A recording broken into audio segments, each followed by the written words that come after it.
but I'm not going to let my guest waiting in the background. It's been a little while since Todd McGee has been on, and let's bring him in on the panel here. Mr. Todd McGee, how are you? I'm doing great, sir. How are you? You sound a lot better.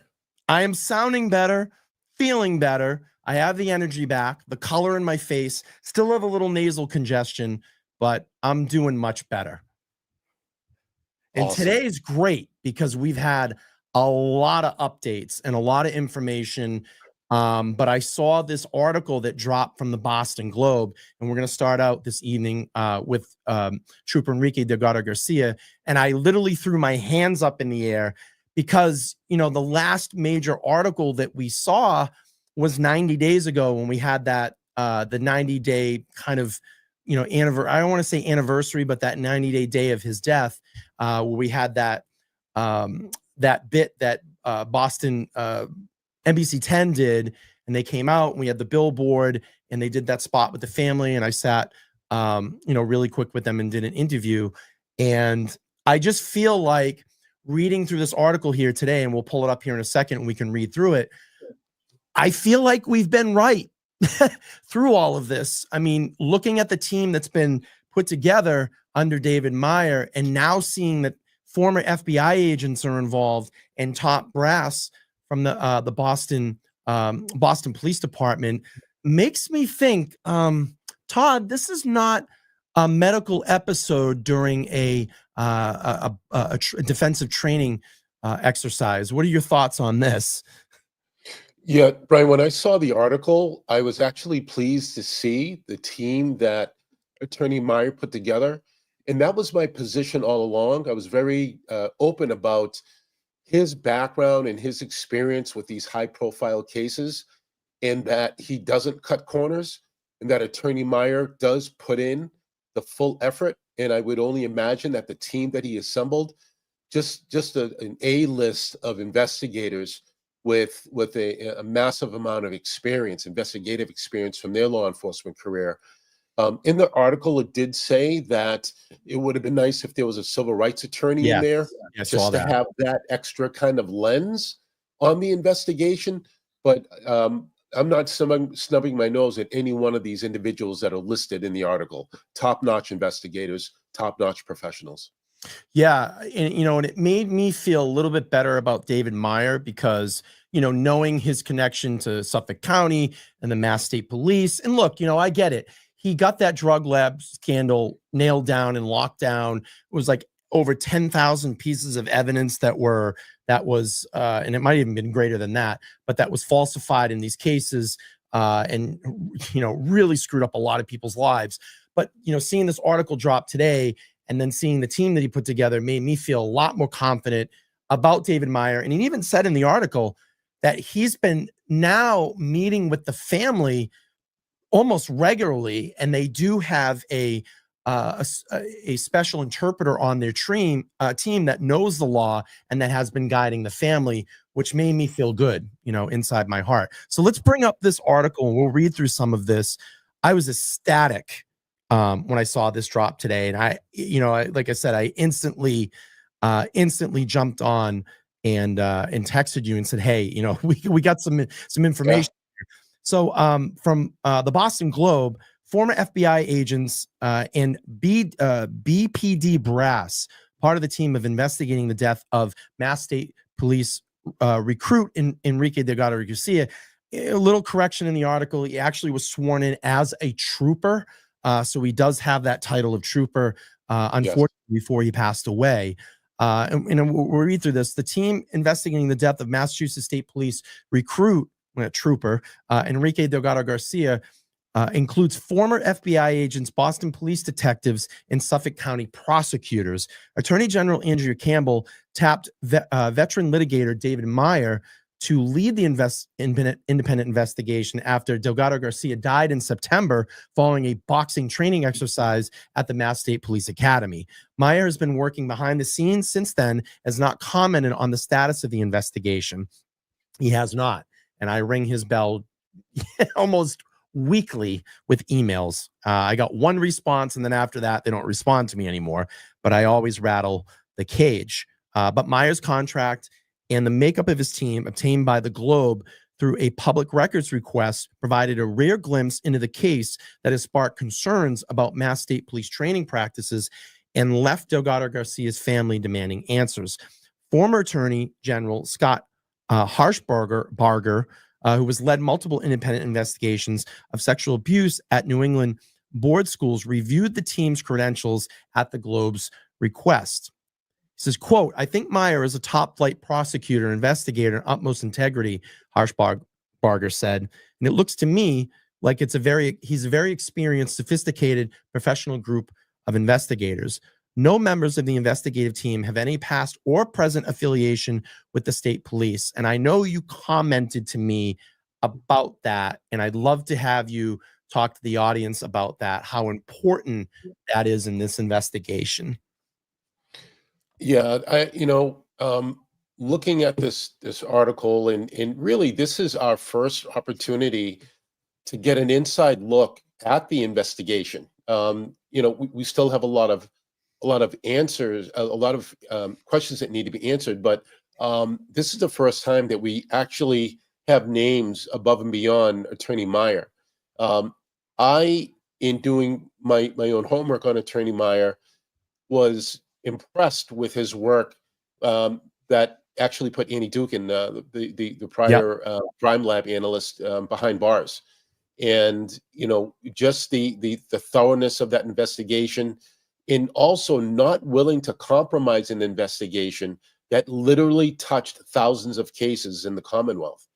So when you see that kind of work ethic without those kind of results, it's unfortunate we're having this conversation about in a lost life, a needless lost life.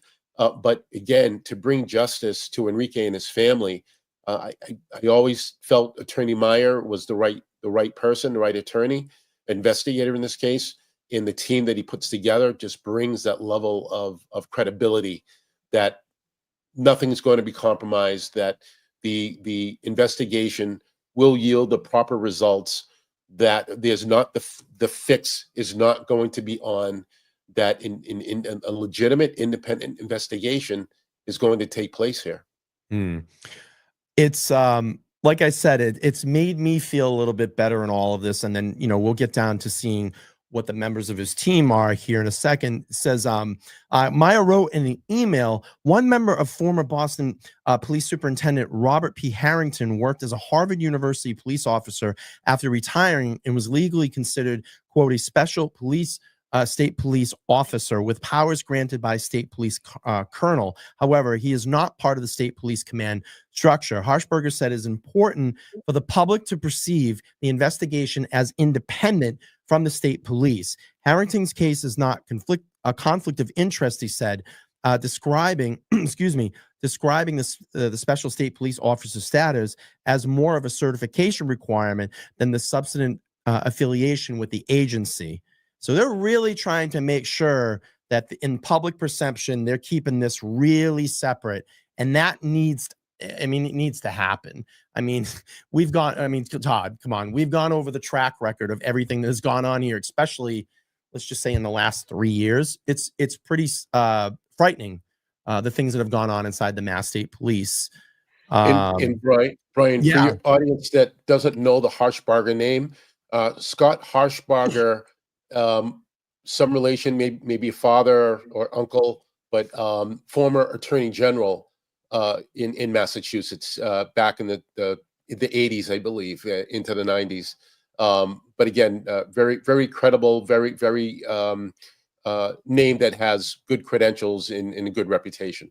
And Harshbarger says, quote, "I think it is at best a tenacious connection. Jack Lew, a retired Superior Court judge, said the team appears to be tremendously well qualified, but he wished Meyer had included, and this is our point here, at least one civil rights attorney rather than exclusively relying on a former law enforcement members." And it doesn't necessarily mean that they can't add that person to the team. Maybe they take this under consideration and something like that happens. Says these people are honest and distinguished professionals, but they may have a mindset that prevents them from looking beyond conventional police practices, Lou said. So that's one opinion about this. Meyer has also tapped Edith, I think it's Ayuso, a former Ayuso. victim. Thank you. A former victim witness advocate in a homicide unit of Suffolk District Attorney's Office to work with the investigation team. Miss, and I'm going to say this wrong again. Is it Uso? I think I have it. Speaks fluent Spanish. Ayuso. Ayuso, thank you, speaks fluent Spanish and is working closely with Enrique's family, with whom we met with regularly. Now, I remember the last update that I had from the family when I reached out to them and said, have you talked to Myers at all? They said they actually started communicating with him on December 30th, 2024. So that was the first contact that they had with him. And now we're finding he's speaking with the family pretty regularly, which needs to be done. The contract was signed on February 5th with retroactive payment for for work performed since September. The Attorney General's office confirmed that the investigators have been working on this case since September and did not explain why the contract was signed so recently. Here are the members. Obviously, we know about David Meyer. I'm not going to read too much about him. We've talked about him. Lisa Holmes has joined the team. Holmes is a retired Boston police officer, deputy superintendent, has expertise in one of the investigative key questions, whether the State Police Academy's military-style training is effective preparation for the dangers faced by troopers on the job, or if it places recruits at unnecessary risk. And I'm going to turn to you for comment on this and your thoughts on her, her statement. Yeah, there may be, I'm speculating a little bit here, but I think she may have had oversight over the Boston Police Academy at one time. I'm not completely familiar with their structure, but if she had that level of oversight, she would be able to speak to that aspect of, a college style, federal style recruit training versus the old style paramilitary type of training that the state police conducts. So when we talk about kind of what are the end results, and I don't want to get ahead of you here, Brian, but Sure. Things like the boxing program, it's going to go away. It's going to disappear, regardless of the outcome. If there's any wrongdoing or misconduct or whatever, I'm pretty confident that you're going to see that aspect of training. It's yesterday's news. And yeah, it does. Says Lisa Holmes ran the Boston Police Academy in 2015. That little side quote says Holmes. Oh, here we go. Holmes ran the Boston Department State Training Academy, head of its Bureau of Professionals Department, before retiring in 2018, an opening consulting firm. She now serves as the Boston Cannabis Licensing Board and teaches courses in criminology and policing at the University of Massachusetts in Boston. We have Thomas, I think it's Leonard, and I may be pronouncing that wrong. It says, as a former special agent in charge of the FBI's Boston branch, where he headed offices of the criminal investigation. He retired from the FBI in 2014 after a 24-year career founded by the Justice Group, a healthcare compliance company, according to LinkedIn. During the Iraq War, Leonard served as a legal attaché in in Baghdad before leading the criminal division at the FBI's Boston's office. He led the agency hunt for notorious gangster. Oh, look at this. Whitey Bulger. And what is the connection there, everybody in the chat? Who do we know that defended Whitey Bulger and who is now on the Karen Reed case? And I'm going to watch the chat here go nuts here in a second. Small circle. Yeah, it's just so strange, man. This is just so weird. In 2002, his team found $50,000 in the Barclays safety deposit box belonging to the fugitive gangster. Leonard also worked as a consultant at the Feach Group and as a global risk management firm. We have Gretchen. I'm going to mess these names up. Lundgren, I think I have it. Sounds good. Is a former. And I'm not trying to insult these people at all, is a former and chief executive mission adversary group of Boston-based private investigation security company. She serves as a prosecutor in the Suffolk District County Attorney's Office for nearly a decade, specializing in violent crimes and homicide, according to the bio on her company's website. She also worked on joint gun and narcotics investigations with federal authorities as a special assistant U.S. attorney. Kim Lawrence, easy last name, is a senior special security specialist with Edward Davis Company, security consultant firm founded by former police chief Eric Davis. She was an FBI agent for 21 years before retiring as a supervisor special agent in the Bureau's Worcester's office. And that's very interesting, having that Worcester connection. Norma Leong, I think I'm have that right, spent 34 years as at the Boston Police Department, retiring in 2017 as a deputy superintendent overseeing major crimes and investigation, according to her LinkedIn. She's worked as a director of security in the Boston Harbor Hotel before retiring last year. In 2016, she served on a task force reviewing Lawrence police handling member of a murder of a 16-year-old Lee Manuel Polino, who was stabbed and decapitated by a classmate. Wow. Paul Joyce is an assistant professor in criminal justice and criminology at Salve Regina University. He was a Boston police officer 28 years. He worked in a gang unit and earned a doctorate in criminology and justice policies from Northeastern University. And we have Robert Harrington. Harrington's a former Boston police superintendent. He spent decades at the department's homicide unit and was appointed to the lead internal investigation bureau. Todd, it's one hell of a team. And to me, as I've talked about this since September, as you and I have talked about this since September, there's a lot more to what's going on. I don't think they would bring in former FBI agents and with multiple years, over the two agents that are on this, over 20 years experience. Something else going on here. What's important kind of to read between the lines, you need tenured, long-term professional investigators that can walk into another agency, not be intimidated, be willing to ask the hard questions, not be, again, we talked offline about not being compromised in the investigation, and willing to be fact finders. And wherever the facts lead you, you follow. We didn't see that in the Karen Reed trial. What we see here are professionals that were assembled as a team. We can relate it back to the dream team, if you will, because of the background and experience of these investigators. But again, tenured investigators that can go into a major agency within the Commonwealth and be able to ask the hard questions. That's what you need. Yeah, Leslie says just right here. She says fabulous backgrounds, absolutely know what to ask. And I just feel like we're now starting to get somewhere in this. This is like the first meat and bones that we've kind of heard. And I love the fact that they're being very open about this team that they've assembled. It kind of gives me the we're not going to take any shit attitude here, and we're going to get to the bottom of this, of what needs to be the story that needs to be told. And listen, I was very critical about this as time was passing on. I felt like it was getting swept under the carpet. I was literally tweeting at Governor Maura Healey, Andrea Campbell. I was writing David Meyer almost daily emails saying, let's make a public statement here. Let's give us an update.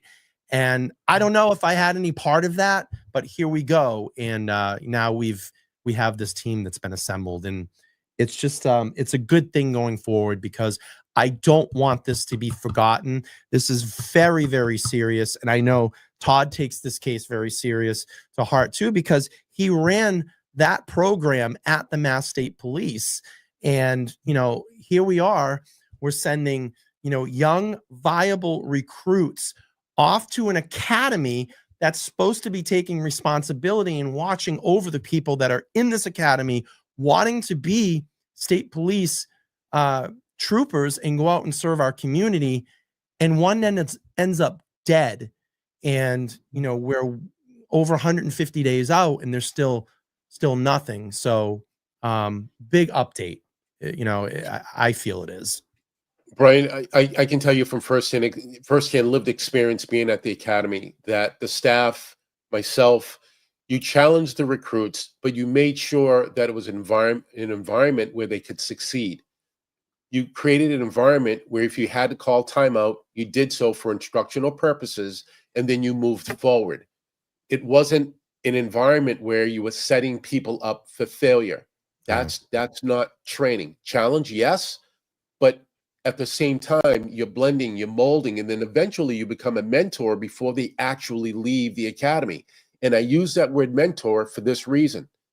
Because state police train their own, at some point as a staff instructor, you better start teaching them what you know, because someday you're going to be working alongside them and they'll be working alongside you.